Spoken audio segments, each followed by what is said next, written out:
पिताजी बचपन में ही शांत हो गए थे, इसलिए भोला अपनी माँ के साथ रहता था। भोला की माँ को दिल की बीमारी थी, इस वजह से वो अक्सर बीमार रहती थी। घर का खर्चा चलाना बहुत ही मुश्किल था, इसलिए उसे जो भी काम मिलता गरीब है वो कर इसीलिए। लेता। पर इन सब से भी घर का खर्चा और माँ की दवाइयाँ लाने में बहुत मुश्किल होती। बेटा, मेरी दवाइयाँ खत्म हो गई हैं। माँ, मैं कल ही शहर जाकर तेरी दवाइयाँ ले आऊंगा।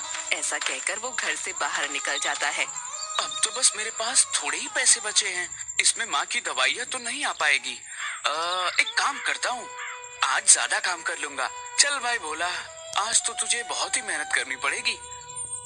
तब तो दोस्तों आज फिर से लेकर आ गए हैं एक नई हिंदी कहानी। इस कहानी का नाम है भूतिया द्वीप। तो वीडियो को लास्ट तक देखिएगा। अगर चैनल पर नहीं हो तो चैनल को सब्सक्राइब करिए और वीडियो को लाइक करिए। चलिए स्टार्ट करते हैं। उसकी माँ के चिल्लाने की आवाज आती है। आह! भोला दौड़कर अंदर आता है। माँ, बीमार हो गई क्या है। हुआ तुम्हें?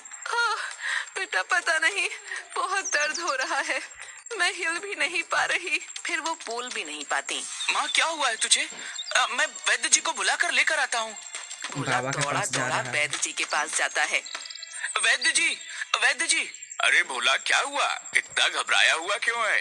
वैद्य जी, आप जल्दी से मेरे घर चलिए। मेरी माँ को न जाने क्या हो गया है, वो बोल ही नहीं पा रही है और उसके हाथ पैर भी नहीं हिल रहे हैं।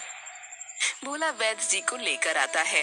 बेटा, तुम्हारी माँ को लकवा हो गया है। वैद्य जी, तो अब फिर बहुत बुरी इसका कोई खबर। तो इलाज होगा। आपको जो भी इलाज करना है आप कीजिए, जितने पैसे लगेंगे मैं व्यवस्था कर दूंगा। बेटा, मुझे इसके लिए एक खास किस्म का तेल बनाना होगा। इसके लिए मुझे कुछ जड़ी बूटियां चाहिए, पर वह जड़ी बूटियां हमारे यहाँ पर नहीं मिलती। तो फिर कहाँ मिलती है वैद्य जी? वैद्य जी अपने झोले में से एक किताब निकालते हैं और उसमें से भोला को उन जड़ी बूटियों के बारे में बताते हैं। अगर तुम्हें यह मिल गई तो मैं तुम्हारी माँ का इलाज शुरू कर दूंगा, और यह किताब भी अपने साथ ले जाओ, काम आएगी। ठीक है वैद्य जी, मैं इन्हें लेकर आऊंगा। पर यह मिलेगी कहाँ? बेटा, यहाँ से दक्षिण की तरफ जाने पर तुम्हें एक मांसाहारी जंगल मिलेगा। जंगल पार करने जंगल में पर सुलाना है। तुम्हें रंग बिरंगा तालाब मिलेगा, और उस तालाब के बीचों बीच एक अनोखा टापू दिखेगा।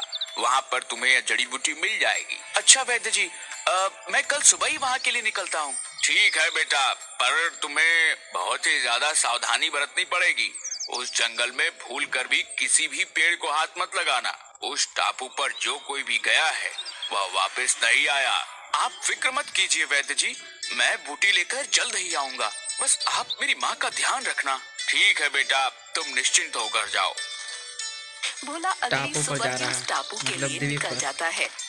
वहाँ पर जंगल में निकल चलते गया। चलते वो मांसाहारी जंगल में पहुँच जाता है। काफी खतरनाक है। वहाँ पर भूतिया भोला जंगल को देख बहुत से सकते हैं। इंसानों और जानवरों के कंकाल दिखाई पड़ते हैं। लगता है कि यही मांसाहारी जंगल है। वो वहाँ से आगे बढ़ जाता है। कुछ दूर चलकर अब तो बहुत ही ज्यादा थक गया हूँ, थोड़ी देर यहाँ पर बैठकर आराम कर लेता हूँ।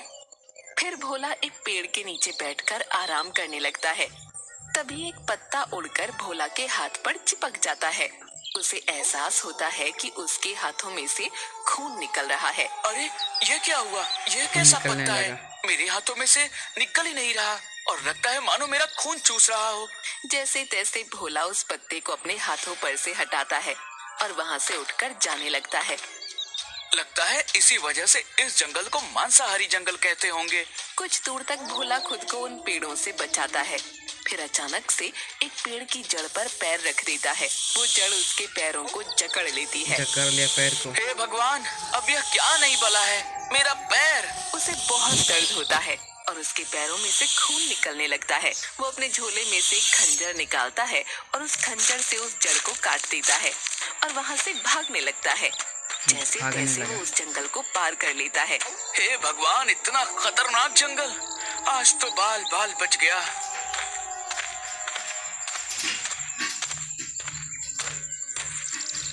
कुछ दूर चलने पर उसे एक तालाब तालाब के पास दिखता आ है। गया। उस तालाब के अंदर एक टापू दिखता है। लगता है यही वह अनोखा टापू है जहाँ पर मुझे माँ के इलाज के लिए जड़ी बूटियाँ मिलेंगी। पर वैद्य जी ने तो कहा था कि तालाब रंग बिरंगा होगा, पर यह तो बिल्कुल सामान्य ही है। भोला को वहाँ पर अलग अलग तरह की मछलियाँ दिखाई देती हैं। उनके रंग की वजह से वो तालाब रंग बिरंगा हो जाता है। पक गया अच्छा, रंग बिरंगा। तो इन रंग बिरंगी मछलियों की वजह से तालाब को रंग बिरंगा तालाब कहते हैं। मैं तो कुछ और ही समझा था। चलो यहाँ पर पानी पी लेता हूँ, बहुत देर से प्यास लग रही थी।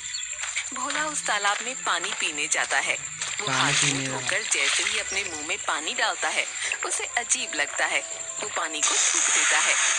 भोला देखता है कि पानी में उसका रंग निकल रहा है। अरे, यह कैसा तालाब है?